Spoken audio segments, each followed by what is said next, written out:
The government of Timor-Leste, through the Secretary of State for Vocational Training and Employment, in coordination with South Korean authorities, repatriated the body of Manuel Albuquerque.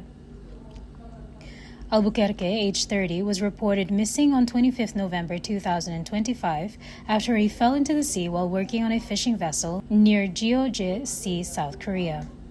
His body was recovered on 19 December and identified through fingerprint verification.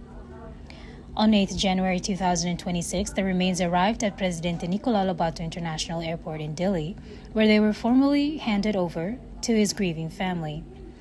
Government officials expressed deep sorrow and offered heartfelt condolences to those mourning his loss.